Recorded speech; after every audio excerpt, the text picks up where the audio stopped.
Thank you so much, former governor, for joining us today. It's really great to have you here. And over the weekend, of course, it was Independence Day, and you made a very inspiring presentation on your thoughts on governance in Nigeria. Before we get into governance, it would be great to hear your perspective on the economy. It's definitely a tough time on the national and subnational level. You obviously made some very interesting strides when you were governor in terms of how you were able to manage the local economy. When you look at Nigeria today, your perspective on where we are and the best way forward for this economy. Well, thank you for having me and inviting me for this section.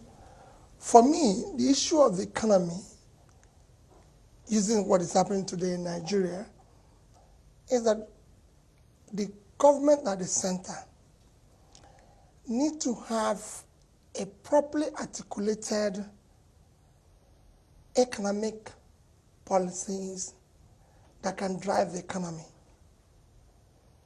And the drivers of this, call it economy, has to be focused on driving to the same destination. But I mean the drivers, the ministers, the leader, everybody has to be focused on it. They have to be able to develop, rigorously policies that are deliverable, people can trust, and they can tell their story. Because if people can believe their story, then they will create hope. Economy, for me, is driven by hope. Because once people can see hope, then they will have faith and confidence. Right. I don't see economy as going to church. I'm a Christian. I go to church because the pastor, the priest is always preaching that we're going to heaven. Nobody has been there. It's all about selling hope. And because there's hope,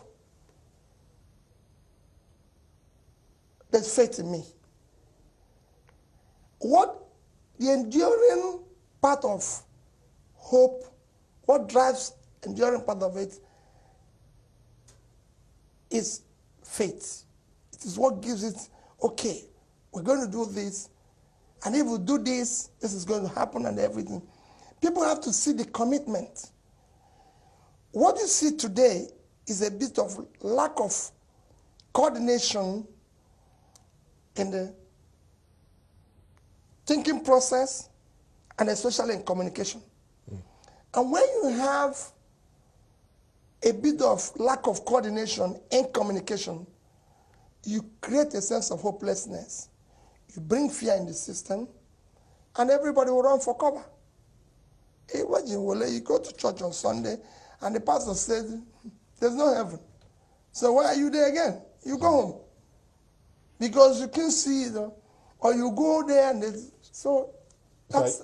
What you're saying is that the messaging of a very well-articulated plan out of this difficult time is what is lacking, and that is what is putting so many people on the sidelines. We see foreign investors, for instance, not getting involved in the stock market, and even foreign direct investments have also dropped to historic lows. Yes, because it needs to be a believable message so that the people can have confidence and have faith in. And the messenger has to also be somebody that can be trusted. But so it's not enough, as we've seen with the budget, it's been clear they want to spend more to get out of recession. Next year, we're already getting indications that there will be more spending. And for you, clearly, that is not enough. No. Those things are what you can call the enablers if people can see hope. People need to know, yeah, you can say, oh, well, we're going to do this, but what is missing there is a sense of driving hope. If you look at the strong economies of the world, it's not as if they are perfect. What is there is that they're preaching hope. Just like I said, you go to church, they're telling you, if you do this, you go to heaven, you do this and everything. And that is what is driving that process. There needs to be a sense of, oh, if this is what we are going, we all believe in it. Will it show me a perfect economy? There's none. It is just that people are selling hope, which is giving faith, is a enduring part of it, to stay on and say, well, if this is going to happen, I'm going to be part of this. It is not just enough to say this. There's other issues that needs to be managed. And I keep saying communication. Coordination in communication is critical. Today there seems to be different informations coming to the table. You know, I said this at one time, that there was a time somebody said we're in technical recession, we'll be out of it in September. In September, said this last quarter, then suddenly said, no, I don't know when it's going to be. Well, if you're in that, you run for cover. Okay, but let's take this conversation to the sub-national level, because obviously that's where you operated. Very interesting time as the governor of Anambra State in terms of how you are able to manage the resources of that government. What's your message to the other state governments today, who many of them we know are struggling on the fiscal side? Well, you know, whenever I say it, people think, oh, well, you're trying to say this is not happening or this is not happening. For me, it's just like what you said about the budget earlier, the budget of next year and this and that. Vision, if you listen to Theresa May yesterday, is nothing if it's not seen through. And to see it through, you have to have committed drivers of that vision. Vision in itself does not change anything. It doesn't put food on the table. It doesn't educate the children. What makes a difference in any vision or in any policy, any system, is the people that does it. Same thing in the subnational. Is for people to sit down and say, wait a minute, what are we doing? If you go to most of the states, and I use a case in point when I took over, there's no plan. If you don't have a plan, you have plan to fail. That's what you inherited as well? Yeah. If you don't have a plan, you have plan to fail. I was the person that created Ministry of Economic Planning. You ask people in education, what are you doing? They say, oh, they're just here. People in housing, what are you doing? So when we looked at all that, we found out that basically there's something lacking. And all we did was very simple. And that is what I advocate for people today. We went and borrowed a well-thought, call it development agenda, from the UN called MDG. Because today you see people say 3-point agenda, 1-point agenda, 7-point agenda. There's confusion everywhere. There's already an articulated agenda that if you follow it, you do a lot of work. We went and borrowed what the MDG and put that forward as our vision. All we did was to develop a strategy for delivery of all MDG goals. And we christened what we called Anambra Integrated Development Strategy. It was only a process that allowed us to plan properly across all the MDG goals, budget properly, ensure execution. We moved our budget from being supply-driven to demand-driven. So we went to the people and said, what can we do? Because if you look at the MDG goals, it says fight extreme poverty, education, health, everything that you need to do. And because we're able to plan properly across all the MDG goals, budget properly, we could see the budget gaps that we were able to approach development partners to assist us and everything. And we can look at where to cut costs in order to put here, because why do we want to have to do this? If I tell you, like an education, why do we have to have an office of the governor that was consuming 15% of our budget? 15% of about the budget? That, yes, about that. 15% of our budget. Only for the office of the governor? Oh, yeah, and a lot of things. You know, there's a lot of things included in that office. All sorts of, you know, aids, security vote, everything. So what would survive? I said, no. We have to move this to education. It's happening today. If you look at the situation where people are saying today they cannot access their UBEC money, well, it happened when we were there. So we collapsed the office of the governor. And we're able to use the resources there to put in health, to put in here and everything. So once you have a proper planning, proper budgeting, you could see the gaps you're going to shut down and do this. Right, interesting perspective. We're just about to count down to the closing goal. Of course, we'll continue this very interesting conversation with the former governor of Anambra State, Peter Obi. Obviously, this is a place that we haven't been in a very long time. A recession, it's tough. But recently you were speaking about the cost of governance, the opportunities to take out waste. I want you to continue to just expound your thoughts on that. See, well, for me, if you have a situation like we had now, the first thing is to look back and say, how did we arrive at this? It's a critical thing. Unexamined life is not worth living. You must be able to look back and say, what did I do wrong yesterday that made me to be where I am now? And if you accept that you've made fundamental mistakes yesterday, and you're determined and correct same today, you have a better tomorrow. What we're not looking at, how did we arrive here? Let me take issue of one thing, savings. Nigeria discovered oil in 1960. Since 1960. Every other nation that was as lucky as we are, the first thing they tried to do is to bring in a form of saving of a percentage of the income from that. Nigeria chose the other side to consume everything. One is that no country in the world with a diminishing assets, because every natural resource is a diminishing asset. It will finish one day, have refused or is operating without the savings, except us. We decided that whatever we get will be shared immediately and everybody takes its own and run because there's no that. But that decision is dictated by the current laws, I believe. That is what I'm saying. Does that now call for a review of those laws? That's laws? what I'm saying. So from 1960 to now, we have earned, Wole, 1.3 trillion in oil.